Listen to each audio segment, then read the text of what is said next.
Why call it the American world order at all? The United States has certainly not shaped the international environment by itself.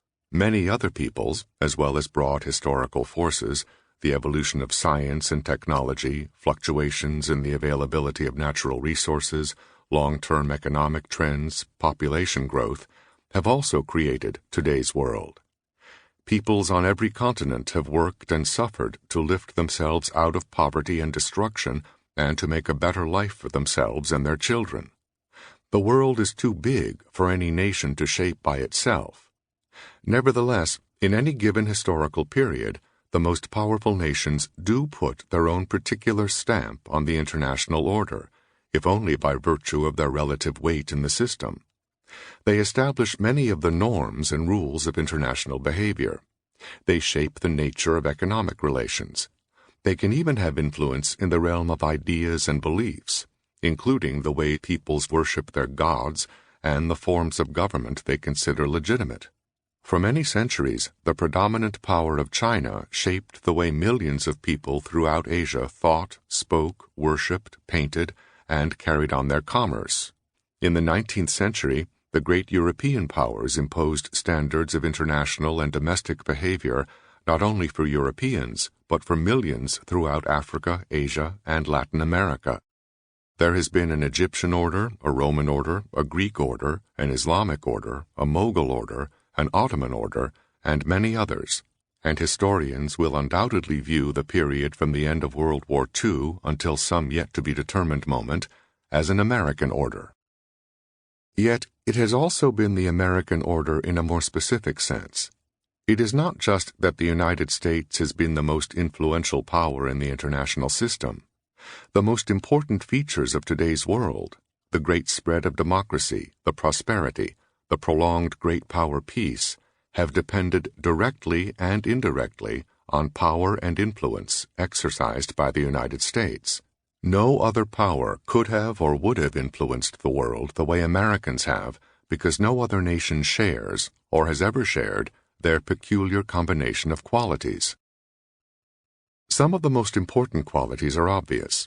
America's unique geographical circumstances, its capitalist economic system, its democratic form of government, and its enormous military power have together shaped a particular kind of international order that would have looked very different had another nation with different characteristics wielded a similar amount of influence. Less easy to grasp, but just as important to understanding the nature of the American world order, is the complex character of the American people. This is no simple paean to Americans' superior virtues. Some portray Americans as far-seeing builders of international institutions and structures of liberal order, as thoughtful operators and managers of vast global systems. But few Americans, and few non-Americans, would recognize this portrait. In most respects, Americans are like any other people, with a blend of selfishness and generosity. More than most, they have been a people of contradictory impulses and a most ambivalent view of what role, if any, they ought to play in the world. They are a people rife with potent national myths that both inspire and mislead them.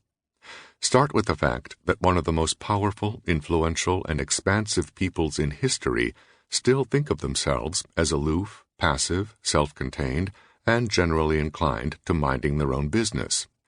In less than 2 centuries, Americans transformed their nation from a sliver of settlement clinging to a coastline into a globe-girdling superpower with historically unparalleled power and influence. Yet to hear Americans tell it, they are the Greta Garbo of nations. They just want to be left alone. In their national mythology, the 2-centuries-long subjugation of the North American continent, a region inhabited by Spaniards, French, and Russians, as well as by an entire race of indigenous peoples, was not conquest, but the peaceful settlement of an empty frontier.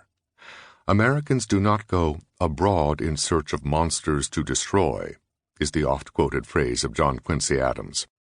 If someone points out to them that they have indeed often done just that, then they portray themselves as the reluctant sheriff, their boots on the desk, reading the newspaper, until some unsavory gang rides into town and forces them to pull their rifle off its rack, whether Japanese imperialists, Nazis, Soviet communists, or Islamic jihadis.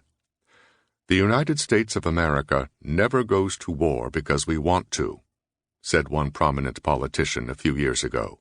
We only go to war because we have to.